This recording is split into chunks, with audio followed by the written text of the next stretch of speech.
So, I got a vape as well. hospital grade vape. So, today, we're going to be having fun, first of all, playing.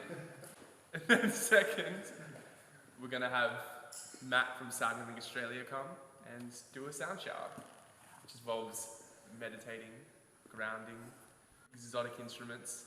Yeah, that's it. It's going to be a day of sound. A day of exotic instruments. We're going to go from the most digital, analog, to like the most original version of frequencies. Okay, right. It's the whole spectrum.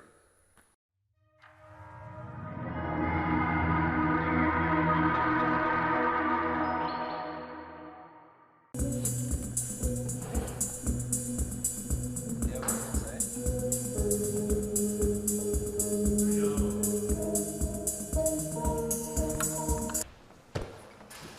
So I'm here with my friends, Anatole and Sam.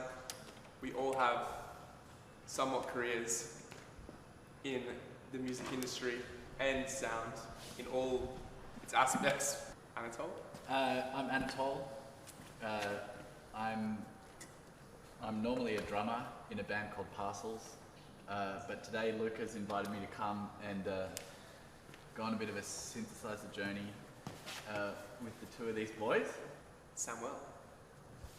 I'm just a tech guy.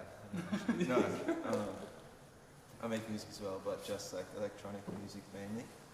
Sometimes for dance music, sometimes for films. Minor, G-sharp minor. Yep.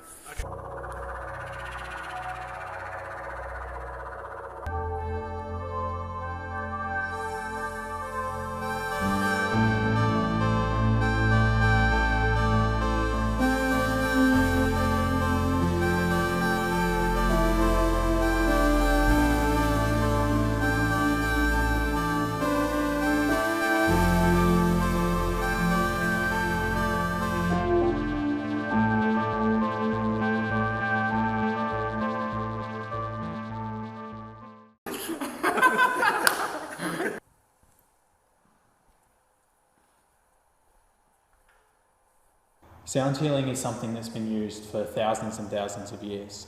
And so if we were to break sound down, essentially what we're looking at is just vibration. Sound in its most simplest form is just a different density of vibration. Now everything around us in the universe vibrates at its own specific frequency.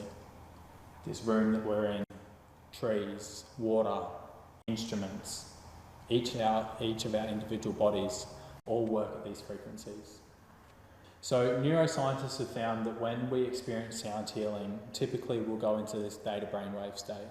So the theta brainwave state is that place that we go to just as we're drifting off to sleep.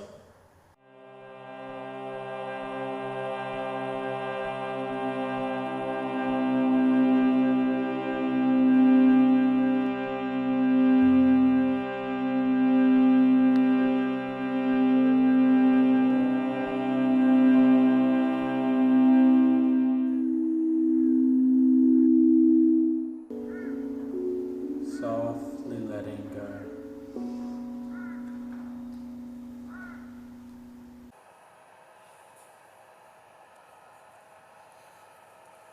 Did you fall asleep? I have no idea. I think you fell asleep at some point. Yeah, man, it was such a weird trip. I think like the last time I did this, I was really energized and really like healthy and well and awake, and Yeah. it was like much like I had energy to like leave my body, and I had energy to explore my mind or whatever. And today, like feeling a bit shellish or whatever, it was just like straight, I don't want to say torment because that's like overselling it, but it was just like fuck, there's like I'm so vulnerable just getting worked by this fucking bowl. it started in my ears. It started with the gong. Once the gong started, then I was like, it was like amazing. And then after the gong left, then it started hurting my ears. And then it went into my head. And then it went like into my legs. And then I was like, he mentioned that beforehand. So I was like, all right, just like focus on my breath and like try and move away from that. And then like, I mean, it doesn't hurt anymore. You know what I mean? I feel like it's almost as if you're like stretching your brain a little bit. So the actual explanation that they use for it is like there's a knot in a muscle. And that's like the frequencies in your body and in certain parts. And it hurts when it hits a frequency and it's hitting it, it hurts. But as it goes, it's painful to get a knot out. But then after it finishes, it's not painful because you're not touching anymore. But something is more smooth. We're all such temporary beings. Yeah. You know, who we are in this moment is different to who we're going to be tomorrow and down the track.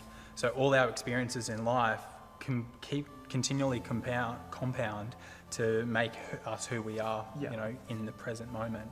So when we're experiencing a sound healing, even if, you know, you were to experience a sound healing with me again next week, it'll be a completely different experience. You know, you have environmental factors like the foods that you eat or caffeine or the drinks or your beverages. And then you kind of bring all that through again and it's always a different experience. Yeah. My experience was really good and I was like, I've done it a lot. So it was kind of similar, but this time I had these weird sexual thoughts.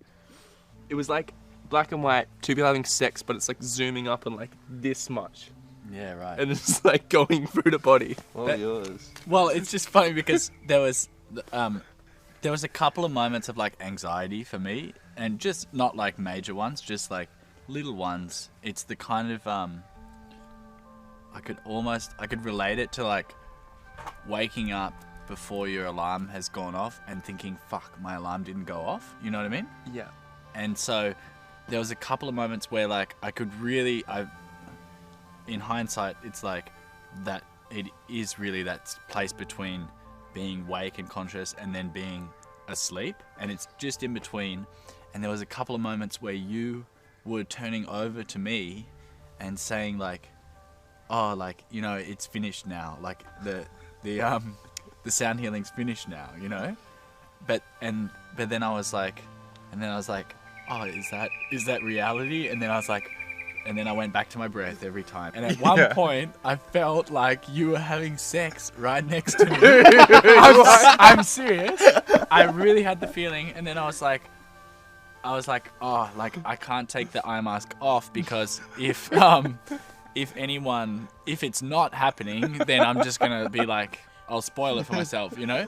But in the same time, I was like, wow, like I really had the feeling you were having sex next to me, and I fully was visualizing that in accompaniment with the sounds. Wow.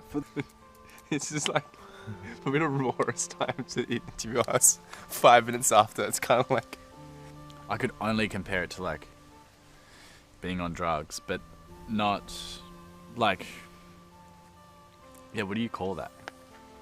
Oh, I don't know. I don't know. I feel like I've just, it's been a big night and I'm at kick-ons and I should go home. That's what I feel like. And that's what I love about sound healing, is because it brings people into that place of, okay, you don't have to think about anything. You just listen to the music or you listen to the sounds and it does the rest. Yeah. There's a really cool neurological study where they found when they were monitoring brain patterns of meditators. Yeah. So every time they caught themselves drifting away with thought and they brought themselves back to the process or back to the practice, a new neurological pathway was developed in the brain. Wow. So it's like this confirmation that even though it can be so frustrating and you feel like you're doing it 100 times in 10 minutes of like, oh, come back to my breath. Come back to my breath. Yeah. Where's my focus? Oh, I just can't do this. Every time you come back, that pathway is developed. Yes. And that's what makes it easier the next time. Yeah. It's like muscle memory in that sense. Well, thank you so much for today. My second session I've done with you, and it was a great experience and a great end to this day, and going to help my working week. My pleasure. Just blessed. Thank you, mate. Awesome. Thank you. Champion. Thanks, mate. I think like rather than from the sound healing itself, just like the act of coming together and doing something that is like totally out of our day-to-day life, and that whole experience is actually really nice, whether it be sound healing, whether it be anything else, just like stepping out of your comfort zone and remaining open-minded and doing it together. Like, I've got to say, I thought about you two when we were in it. It felt like we were experiencing it together. And I think that's a super positive, whatever it is. It doesn't have to be sound healing, but it was a great way, or it was a great thing to do. Do we have one on?